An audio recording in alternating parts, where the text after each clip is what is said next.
Actually checking out this bike along with the other one, the FAT-AWD, which is the Bafang 1000 watt mid-drive motor. This one has two motors. It's got one on the front wheel, one on the back wheel. So let's go ahead and check it out. So what we've got here is a bike that has a lot of really cool accessories for commuting, which is a rather interesting choice given the rest of the equipment. So it's a fat tire bike, so it has 26 by 4 tires. That's a 4-inch width on the tire. Something like that is really good for loose terrain. That's why I brought it here instead of on the road, is because it does better in snow, sand, or maybe even some loose mud. It does pretty good. That's kind of what these fat tires are for. They're very interesting when you go to steer. They kind of have a learning curve when you're on the road, but nothing you can't overcome. But they can access a lot of new areas and even seasons that other bikes couldn't. So that's kind of a little recap on fat tires and what's good about them. Anyways, it comes, these 26 by 4-inch tires are on this rim here with the punch outs. These punch outs are for weight, which is kind of nice. 13 gauge spokes going into the the front motor. We'll get to the motor, I promise. I want to go over the mechanical details so we can get to the exciting stuff in a minute. But so you have the spokes, the 13 gauge spokes going into the wheel. I mentioned that.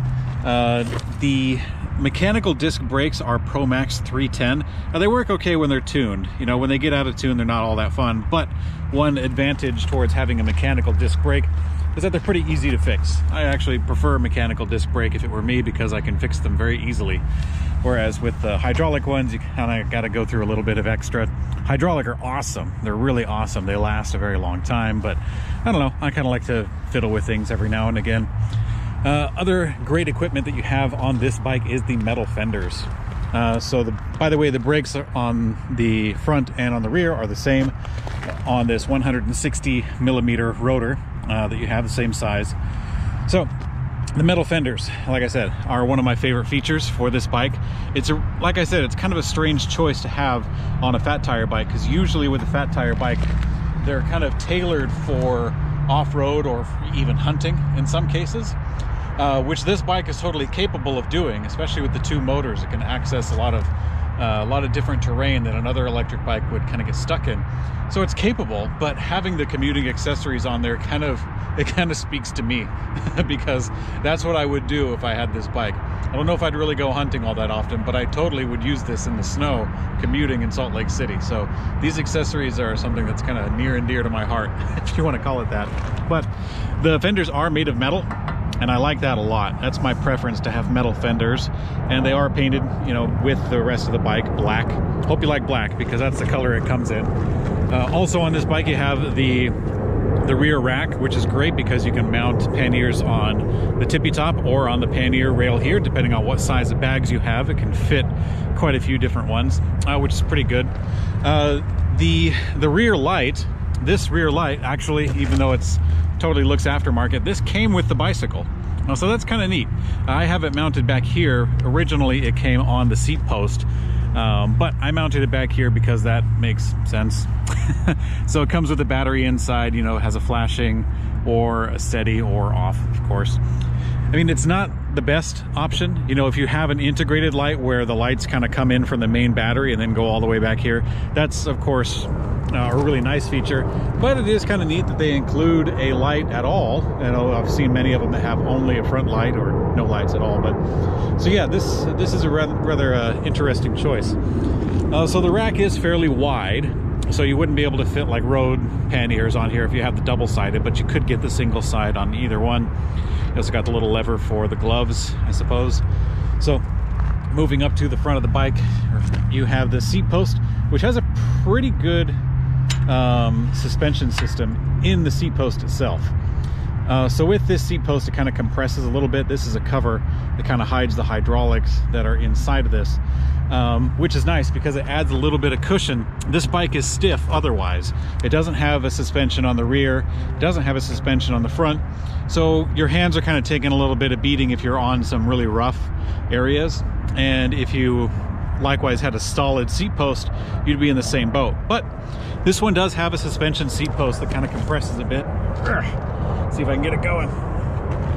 Of course, it's pretty stiff because it has to deal with the weight of a full-size rider, and as strong as I think I am. I'm probably not enough to compress it all the way with my arms.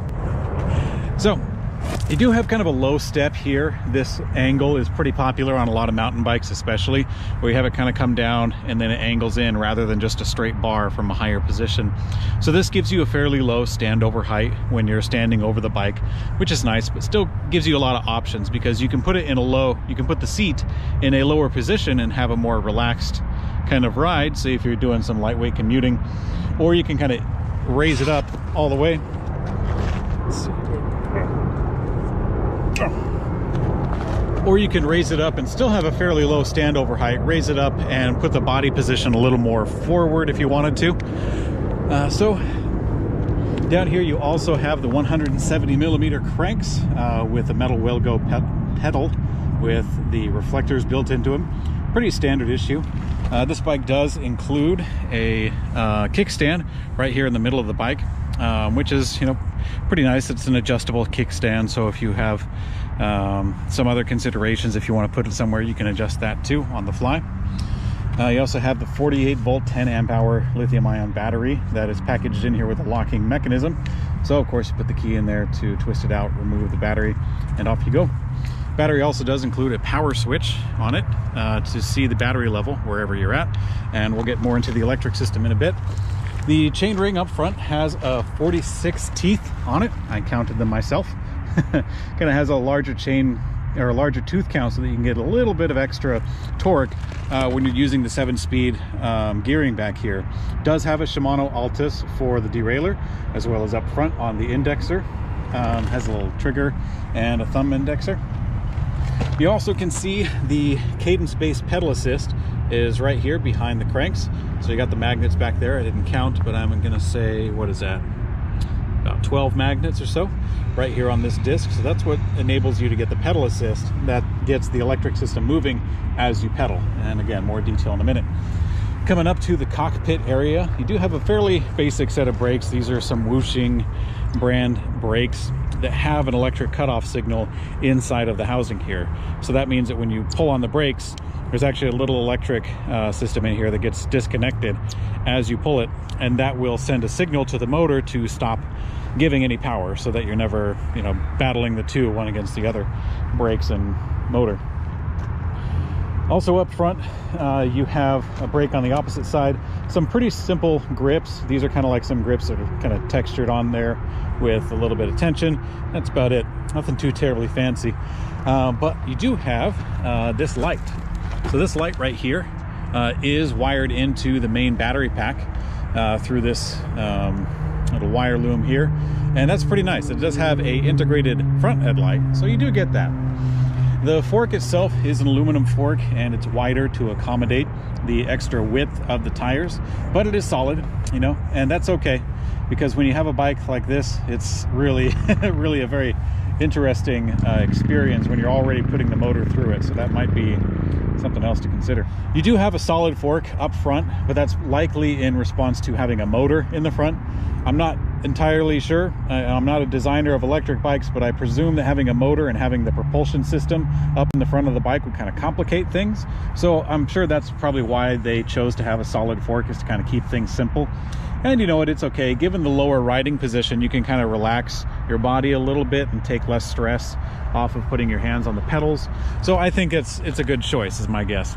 Okay, so that's the mechanical system. Let's talk about the electric system, my favorite part.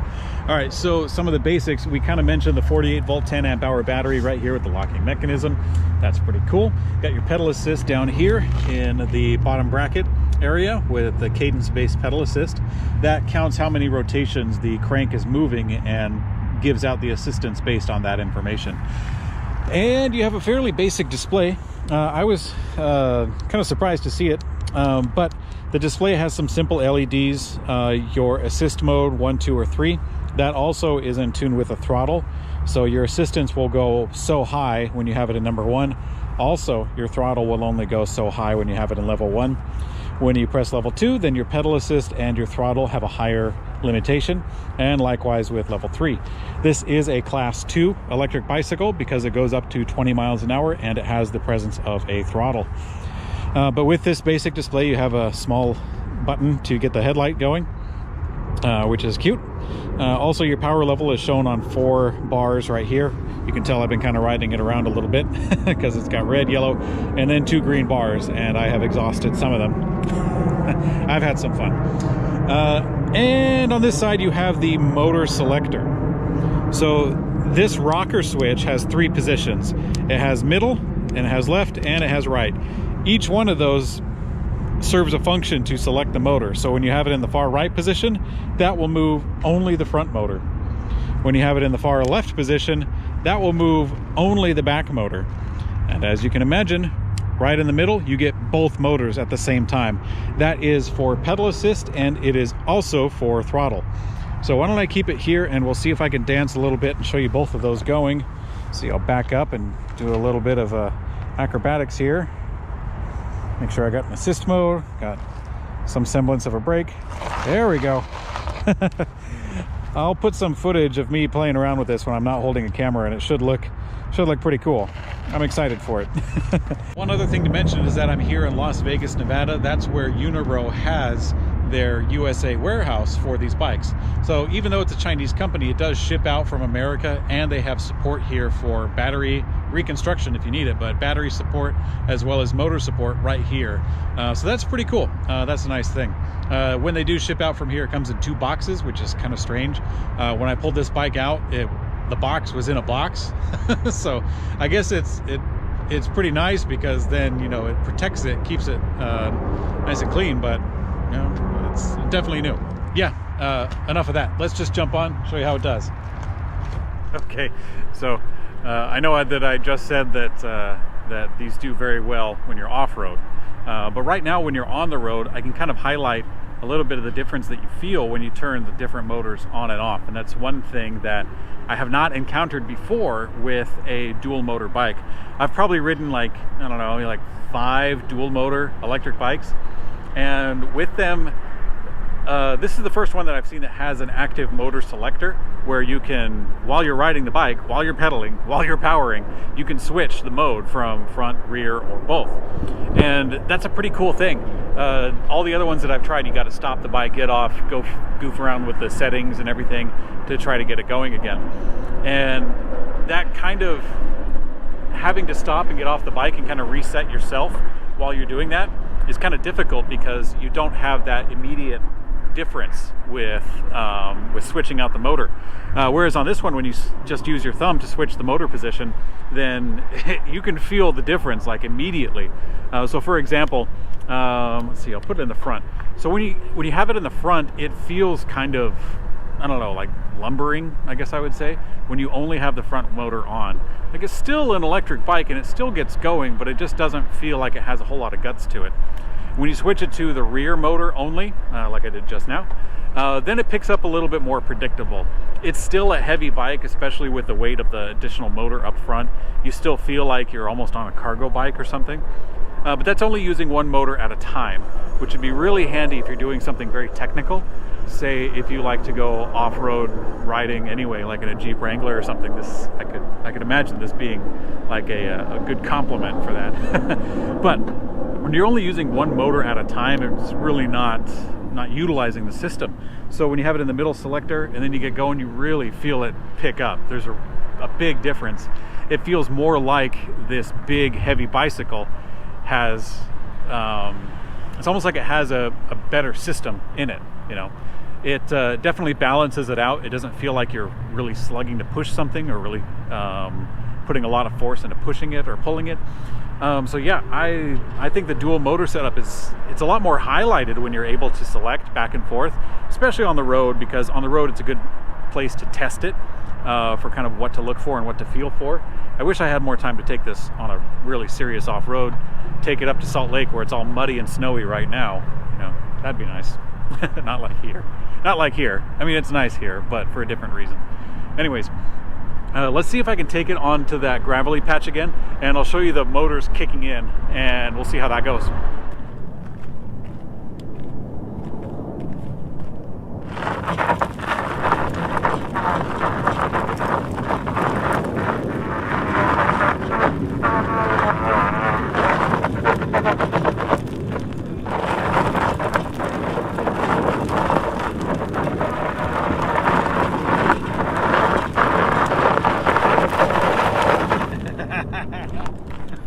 Okay guys, thanks for checking out the review of the FAT all-wheel drive from Eunorau. If you want to check out this bike as well as their 1000 watt mid-drive model, the FAT-AWD, you can see that as well as the full specs for this on electricbikereview.com if you haven't been there already. Also, you can participate in the forums for this bike as well as every other brand and bike that we've covered. I'll see you guys there, and ride safe.